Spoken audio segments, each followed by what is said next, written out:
Mère veuve quitte son travail pour soigner la santé de son fils, mais tout change lorsque Émilie n'aurait jamais imaginé que sa vie changerait si radicalement. Jeune veuve et mère dévouée, elle affrontait des défis quotidiens, mais rien n'aurait pu la préparer à ce qui allait arriver. Une nouvelle dévastatrice l'oblige à faire des choix impossibles, tout en luttant pour garder l'espoir vivant pour elle et son fils. Au milieu de la douleur, des gestes inattendus de bonté transforment tout. Une histoire qui révèle le pouvoir de l'amour, de la résilience et de l'union face aux épreuves les plus difficiles de la vie.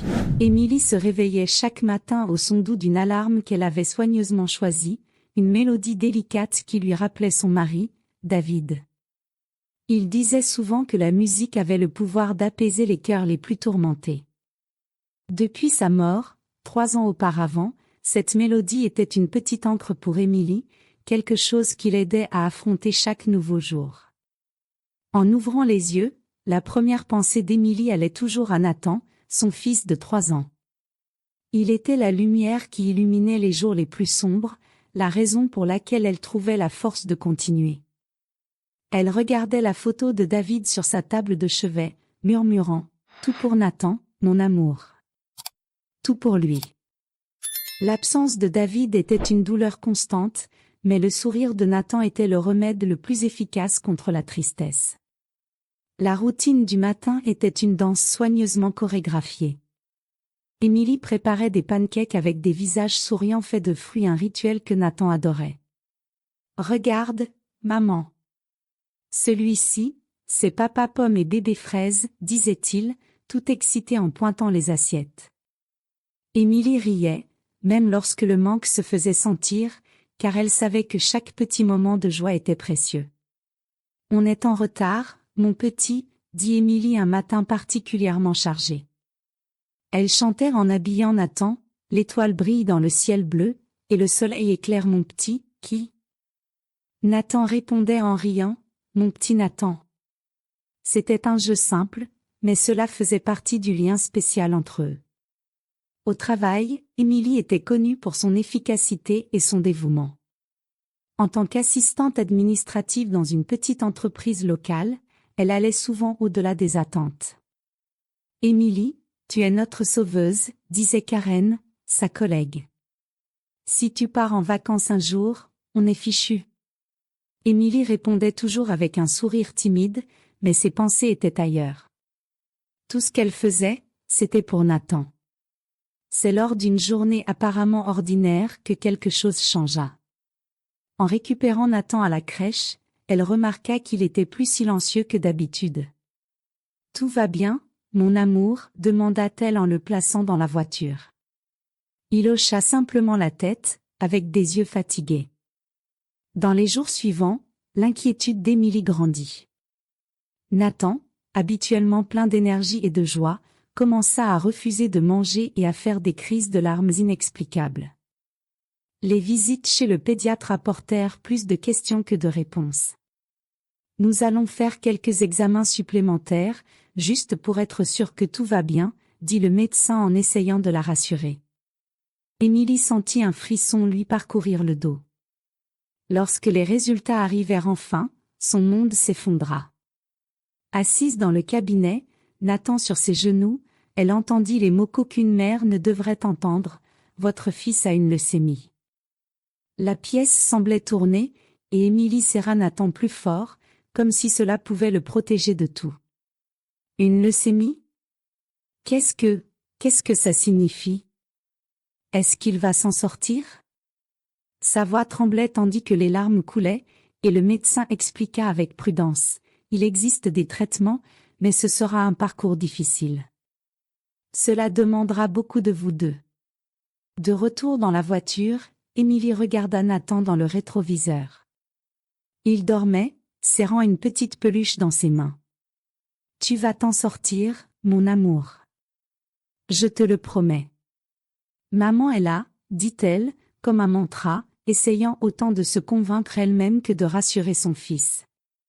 Cette nuit-là, Émilie resta éveillée à côté de Nathan, le regardant dormir.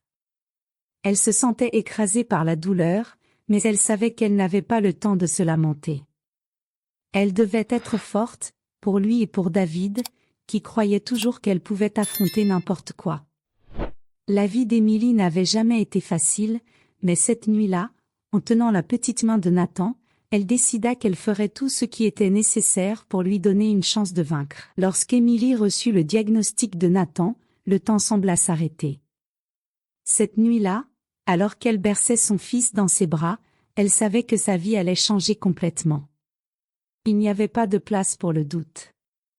Le travail, les factures, tout ce qui n'était pas la santé de Nathan devenait secondaire. Cependant, la réalité s'imposa rapidement, comme une vague glaciale.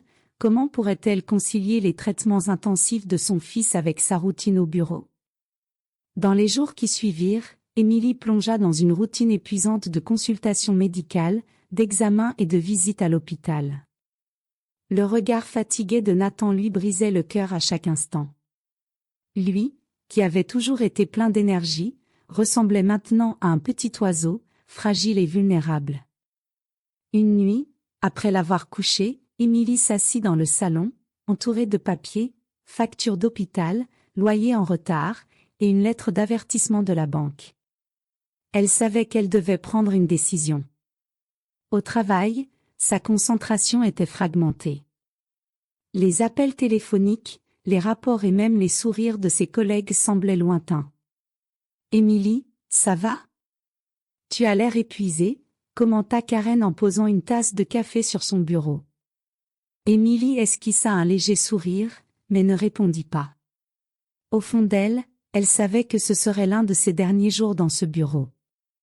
2 jours plus tard, le cœur lourd, Émilie demanda une réunion avec son patron, Monsieur Richard, un homme sérieux mais juste. En entrant dans son bureau, ses mains tremblaient. Il la regarda par-dessus ses lunettes, visiblement surpris de la voir là. « Émilie, entrez. Que puis-je faire pour vous ?» Elle prit une profonde inspiration avant de commencer. « Monsieur Richard, je dois vous parler de ma situation. Mon fils, il a été diagnostiqué avec une leucémie. Le traitement sera long et nécessitera beaucoup de mois. » Sa voix se brisa un instant, mais elle se ressaisit. « Je ne peux pas continuer à travailler. Je dois me consacrer entièrement à lui. » Le silence qui suivit était dense. Monsieur Richard retira ses lunettes et se frotta les yeux. « Émilie, je suis désolé d'entendre cela. Je ne peux pas imaginer ce que vous traversez. Mais, vous êtes l'une des meilleures employées que nous ayons jamais eues ici. Vous perdre sera un coup dur pour nous. Je ne veux pas partir, Monsieur Richard, dit-elle, les larmes aux yeux. Mais Nathan a besoin de moi. Il est ma priorité maintenant. » Il resta silencieux pendant quelques instants, réfléchissant. Finalement, il dit, « Je comprends votre décision. C'est un choix difficile, mais j'admire votre courage. Nous allons régler cela ensemble. » Bien qu'il ait prononcé les mots justes, Émilie comprit que le poids de la responsabilité reposait entièrement sur elle.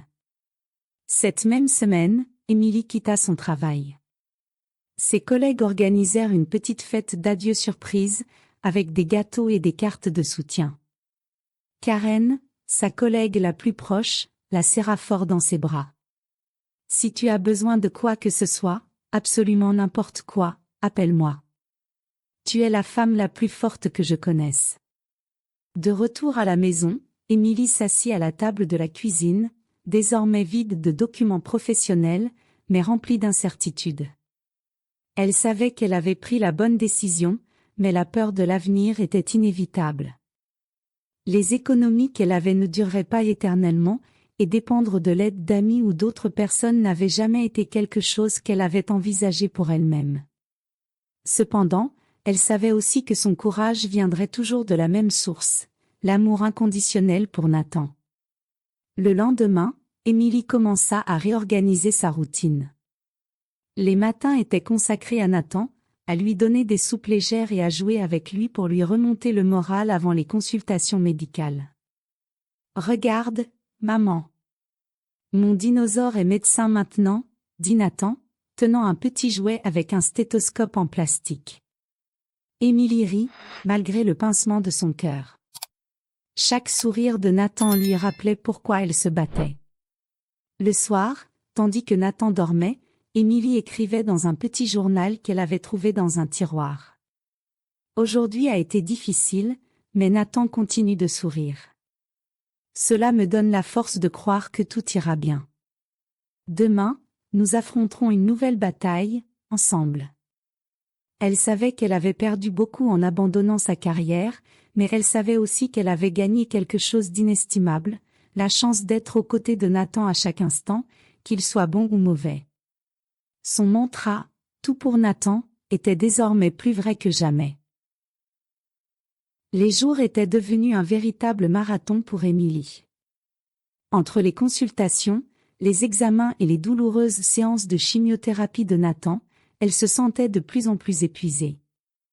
Son énergie venait de petits moments, le sourire fatigué de Nathan en serrant son dinosaure préféré, les gribouillis colorés qu'il faisait en attendant dans la salle d'attente de l'hôpital, et les mots d'encouragement qu'elle recevait de Karen et d'autres amis. Bien qu'elle essayât de cacher ses soucis financiers, la réalité était inévitable. Ses économies s'épuisaient plus vite qu'elle ne l'avait imaginé, et même avec l'aide de ses amis proches, Émilie ressentait le poids grandissant des factures. Certaines nuits, assise à la table de la cuisine sous une lumière tamisée, elle restait à contempler les chiffres en pleurant silencieusement. Elle ne voulait pas que Nathan perçoive son inquiétude.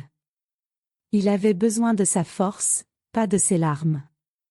Pendant ce temps, au bureau où travaillait Émilie, son absence se faisait sentir. Monsieur Richard, qui maintenait toujours une attitude sérieuse et professionnelle, remarqua que l'atmosphère était plus froide, moins vivante.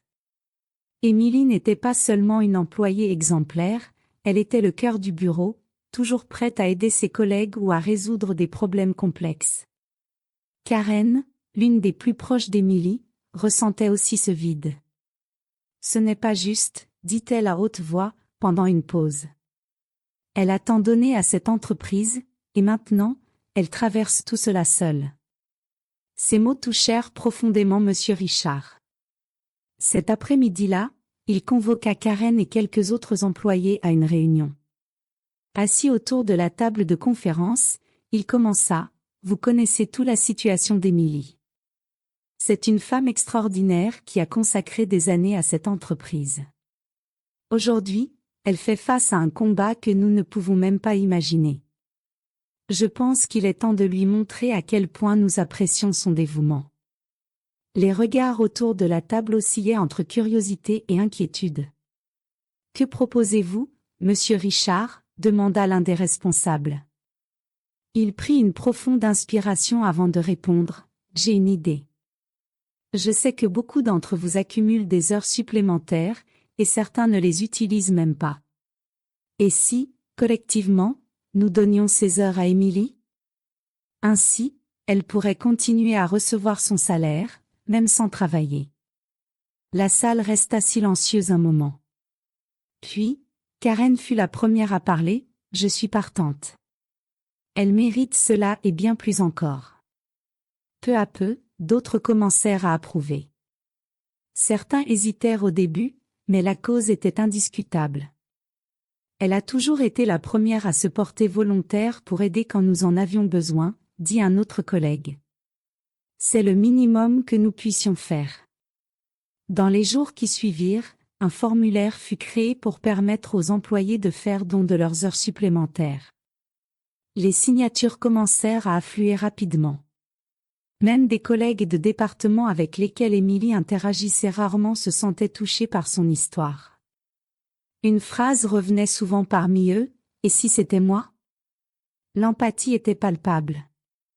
Une semaine plus tard, Karen se rendit chez Émilie avec un large sourire et une enveloppe à la main. « Émilie, je peux entrer ? J'ai quelque chose pour toi. » Émilie, surprise par la visite, ouvrit la porte et l'invita à entrer. Nathan, assis sur le canapé avec son dinosaure docteur, fit un signe enthousiaste. « Salut, tata Karen. » Karen rit et lui répondit d'un signe de la main. « Salut, champion. Tu prends bien soin de ta maman? Nathan acquiesça, tenant son dinosaure comme un trophée. Puis, elle se tourna vers Émilie. Ceci est pour toi, dit-elle en tendant l'enveloppe. Émilie ouvrit l'enveloppe et découvrit une lettre signée par des dizaines d'employés, expliquant leur geste collectif. Ses mains tremblaient en lisant. Ils ont vraiment fait ça pour moi? Sa voix n'était qu'un murmure, entrecoupé de larmes. Karen lui prit la main. Tu le mérites, Émilie. Nous savons tous à quel point tu es forte et combien cela signifie pour toi et pour Nathan. Ce soir-là, alors qu'elle bordait Nathan, Émilie ressentit quelque chose qu'elle n'avait pas éprouvé depuis des mois, du soulagement. Pendant un bref instant, le poids sur ses épaules sembla un peu plus léger. Elle savait qu'il restait encore un long chemin à parcourir, mais désormais, elle n'était plus seule. Elle avait des alliés, des amis, et par-dessus tout, de l'espoir. Les jours qui suivirent apportèrent à Émilie un mélange de soulagement et de défi. Avec le soutien financier inattendu de ses collègues, elle pouvait enfin concentrer toute son énergie sur ce qui importait vraiment, la santé de Nathan. Cependant, le combat contre la leucémie était une véritable montagne russe d'émotions. Les moments d'espoir étaient souvent suivis de nuits d'inquiétude. L'hôpital était devenu une extension de la maison pour Émilie et Nathan. L'équipe médicale, composée d'infirmières attentionnées et de médecins dévoués, s'attacha rapidement au petit garçon. « Il est tellement courageux », dit une infirmière nommée Sarah en lui faisant une injection. Nathan serrait son dinosaure en peluche contre lui, les yeux fixés sur sa mère. « Je suis un guerrier, hein, maman ?» Émilie retint ses larmes et sourit. « Tu es mon guerrier le plus brave, mon fils. » Bien que Nathan ait commencé à répondre au traitement, le processus était douloureux et éprouvant. Il perdit l'appétit, ses cheveux, et, certains jours, même l'énergie de jouer. Émilie restait à ses côtés à chaque moment difficile, lui lisant des histoires, inventant des jeux et chantant les chansons qu'il aimait. « Que se passe-t-il après que le dinosaure tombe malade, maman ?» demanda Nathan un jour, alors qu'Émilie improvisait une histoire avec le jouet. Elle répondit tendrement, « Il redevient fort, parce qu'il y a plein de gens qui s'occupent de lui, comme nous nous occupons de toi. » Un après-midi, tandis que Nathan dormait après une séance de chimiothérapie, Émilie sentit une main sur son épaule. C'était Monsieur Richard, tenant un sac contenant un petit panier de cadeaux. « J'espère que je ne dérange pas, » dit-il avec un sourire timide. Émilie fut surprise, mais son cœur se réchauffa. « Monsieur Richard. Je ne m'attendais pas à vous voir ici. » Il regarda Nathan, qui dormait paisiblement, puis se tourna vers Émilie. « Tout le monde au bureau demande de vos nouvelles. Nous avons pensé que cela pourrait égayer un peu votre journée. » Il tendit le sac, qui contenait un assortiment de crayons de couleur, un cahier de dessin et une petite voiture en jouet. « Et pour vous ?» ajouta-t-il en sortant un livre du sac. « Je me suis dit que vous aimeriez peut-être lire quelque chose, si vous en avez le temps. » Émilie ne put retenir ses larmes. « Merci, Monsieur Richard. Cela signifie tellement pour nous. Je ne sais même pas comment vous remercier. » Il secoua la tête, indiquant qu'elle n'avait pas à s'inquiéter. « Émilie, vous avez toujours donné le meilleur de vous-même pour nous tous. Maintenant, c'est à notre tour de vous rendre l'appareil. » Les visites de Monsieur Richard devinrent plus fréquentes. Il apportait des nouvelles de l'entreprise, demandait des nouvelles de Nathan, parfois, restait simplement aux côtés d'Émilie pour lui tenir compagnie. Il n'était plus seulement un patron, il devenait un ami fiable, quelqu'un qui semblait sincèrement investi dans le bien-être de son ancien employé. Les jours sombres commencèrent à laisser place à de petites étincelles d'espoir.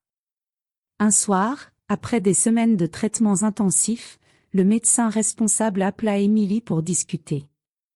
Il arborait un sourire, une expression qu'elle n'avait pas vue depuis longtemps. « J'ai de bonnes nouvelles à partager », commença-t-il. Les derniers examens montrent que Nathan répond très bien au traitement. Il reste encore beaucoup à faire, mais c'est un excellent signe. Émilie sentit le sol se dérober sous ses pieds, mais cette fois, c'était de soulagement. Merci, docteur. C'est tout ce que j'avais besoin d'entendre. Elle courut jusqu'à la chambre de Nathan, retenant ses larmes. Il était réveillé, jouant avec les crayons de couleur qu'il avait reçus. Nathan, mon amour, j'ai une bonne nouvelle. Il la regarda avec curiosité. Tu es en train de guérir, champion. Nous allons continuer à nous battre ensemble, d'accord? Nathan sourit, un petit sourire, mais sincère, qui illumina le cœur d'Émilie. Je le savais, maman. Le dinosaure guérit toujours à la fin, tu te souviens? Cette nuit-là, Émilie s'endormit à côté de Nathan à l'hôpital, tenant sa petite main pendant qu'il rêvait. Pour la première fois depuis des mois, elle sentit que l'espoir, fragile comme une flamme dans le vent, commençait à grandir à nouveau. Des mois s'étaient écoulés depuis le début du traitement de Nathan, et la vie d'Émilie ressemblait à une série de batailles quotidiennes. Chaque victoire, si petite soit-elle, était célébrée comme un grand triomphe. Le petit guerrier montrait des signes d'amélioration. Bien qu'il y ait encore des moments difficiles, Émilie sentait une nouvelle force grandir en elle, alimentée par les sourires de plus en plus fréquents de Nathan. Un après-midi, alors qu'ils jouaient ensemble dans le parc de l'hôpital, un espace décoré de fresques colorées et de balançoires, Émilie reçut un appel pour se rendre dans le bureau du médecin. Nathan, occupé à colorier un dinosaure avec l'un des ensembles qu'il avait reçus, était absorbé dans son activité tandis qu'Émilie respirait profondément, essayant de se préparer à toute nouvelle, bonne ou mauvaise. En entrant dans le cabinet, elle trouva le médecin avec un sourire serein. Il lui fit signe de s'asseoir avant de commencer. « Émilie, j'ai une bonne nouvelle », dit-il en lui tendant des documents contenant les derniers résultats de Nathan. Les examens montrent qu'il est en rémission. Nous devrons encore le surveiller de près, mais c'est une étape très positive. Émilie sentit son cœur s'accélérer. Rémission? Cela signifie qu'il va vraiment mieux? Le médecin hocha la tête avec satisfaction. Cela signifie que nous avons réussi à contrôler la maladie. Maintenant, il s'agit de maintenir les soins et de poursuivre le suivi. Les larmes commencèrent à couler avant qu'Émilie ne puisse les retenir.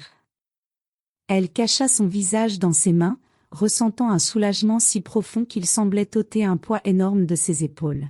« Merci », dit-elle d'une voix brisée. « Merci pour tout. » De retour au parc pour annoncer la nouvelle, elle trouva Nathan tenant un dessin de dinosaure colorié. « Maman, regarde. C'est le dinosaure le plus fort du monde. Il n'abandonne jamais. » Émilie s'agenouilla à côté de lui, le prenant dans ses bras avec tendresse. « Et toi, tu es plus fort que n'importe quel dinosaure, mon amour. Tu es mon héros. » Les jours suivants furent marqués par un mélange de soulagement et de célébration. Émilie partagea la nouvelle avec Karen, qui organisa immédiatement une petite fête à l'entreprise pour marquer l'occasion. « Elle mérite cela et bien plus encore », insista Karen en convainquant Monsieur Richard de préparer quelque chose de spécial. Il accepta avec enthousiasme, proposant un événement où Émilie pourrait raconter directement son parcours. La semaine suivante, Émilie fut surprise en arrivant à l'entreprise. Le bureau était décoré de banderoles et de ballons, et un gâteau trônait au centre de la salle. Nathan, tenant la main de sa mère, regardait autour de lui avec émerveillement. « Tout ça, c'est pour moi ?» demanda-t-il, les yeux écarquillés. Émilie sourit et répondit, « C'est pour nous, mon amour. Pour célébrer à quel point nous sommes forts ensemble. » Lors de l'événement, Monsieur Richard fit un discours émouvant. Émilie nous a montré que la force et l'amour peuvent surmonter les épreuves les plus difficiles. Son histoire nous a inspirés à être meilleurs, plus solidaires et plus humains. Aujourd'hui, nous célébrons non seulement la victoire de Nathan, mais aussi le courage d'une mère incroyable. Quand Émilie fut invitée à parler, elle monta sur une petite estrade improvisée avec Nathan à ses côtés. Elle prit le micro avec des mains tremblantes, mais sa voix était ferme. Je n'aurais pas pu être ici sans le soutien de vous tous. Vous avez été la lumière dans mes moments les plus sombres. Chaque sourire, chaque geste de gentillesse a fait toute la différence. Et aujourd'hui, en voyant mon fils sourire, je réalise que l'amour et l'empathie sont plus forts que toutes les adversités. Merci du fond du cœur. La salle éclata en applaudissements. Nathan, son dinosaure à la main, saluait tout le monde comme un petit héros. Pour Émilie, ce moment était plus qu'une célébration. C'était un rappel que, même dans les temps les plus difficiles, l'humanité pouvait fleurir à travers des gestes de solidarité et d'amour. Plus tard, à la maison, Nathan courut dans les couloirs avec plus d'énergie qu'Émilie n'en avait vu depuis des mois. Elle l'observa en riant alors qu'il faisait semblant d'être un dinosaure féroce. Pour la première fois depuis longtemps, elle sentit que l'obscurité commençait enfin à se dissiper, laissant place à un nouveau départ. Après des mois de lutte et de dépassement, Émilie commença à voir un nouveau sens à sa vie. Le soutien qu'elle avait reçu tout au long de la bataille pour Nathan ne l'avait pas seulement aidé à affronter les moments les plus difficiles, mais l'avait aussi inspiré à rendre l'amour et la solidarité qui avaient soutenu sa famille. Elle savait que son histoire avait le pouvoir d'influencer d'autres personnes. C'est lors d'une des visites de Monsieur Richard, devenu plus un ami qu'un simple ancien patron, que l'idée prit forme. « Émilie, commença-t-il, alors qu'il prenait un café à la table de la cuisine, votre histoire a touché chacun d'entre nous d'une manière que je n'avais jamais vue auparavant. Et j'ai réfléchi, et si nous faisions quelque chose de plus grand ? Quelque chose qui pourrait aider d'autres familles dans des situations similaires à la vôtre. » Émilie posa sa tasse de café, intriguée. « Quelque chose de plus grand ? Que voulez-vous dire ? » Monsieur Richard expliqua, sa voix empreinte d'enthousiasme, ce qui s'est passé dans l'entreprise. Le geste collectif des employés était unique, mais cela ne doit pas s'arrêter là. Nous pourrions créer un programme de soutien pour les parents confrontés à des difficultés similaires. Portèrent cette idée dans d'autres entreprises, dans d'autres communautés. Vous seriez le visage de ce mouvement, Émilie. Vous êtes la preuve vivante que la solidarité peut changer des vies. Les mots de Richard résonnèrent dans l'esprit d'Émilie pendant des jours.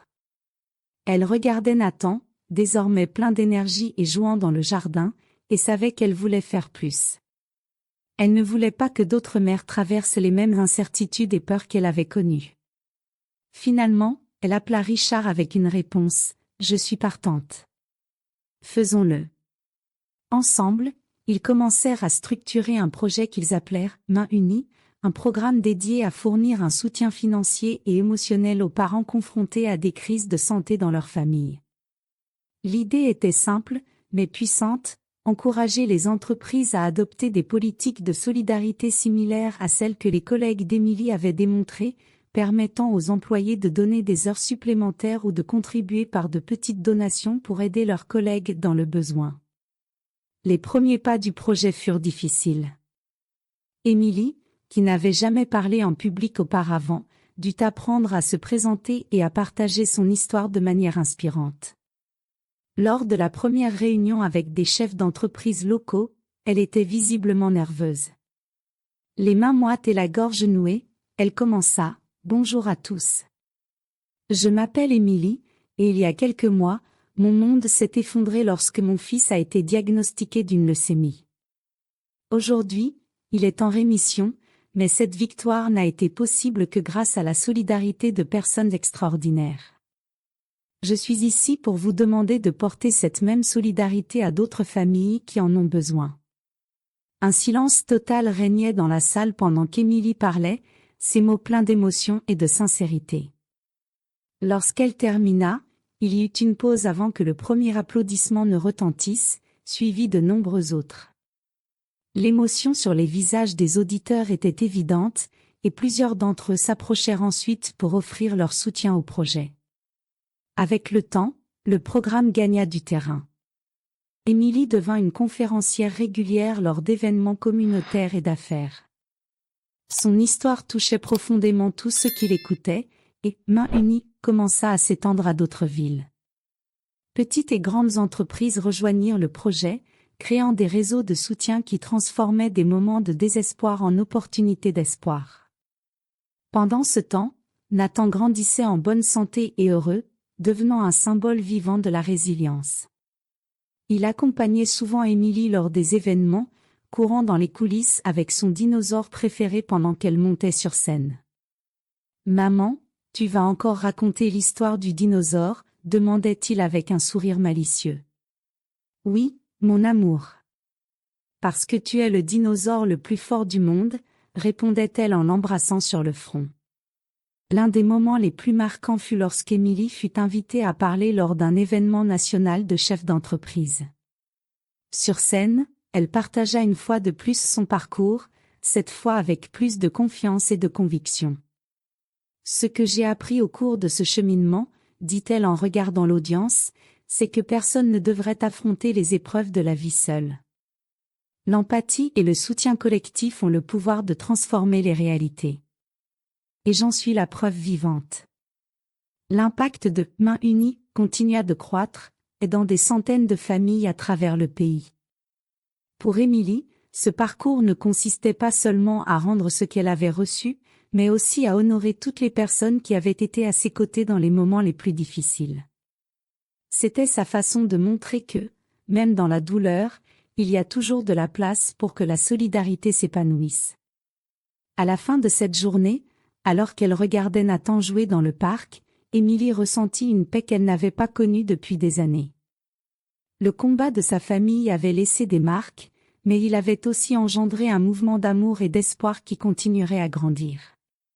Émilie sourit à Nathan et murmura pour elle-même, « Ensemble, nous sommes plus forts que tout. »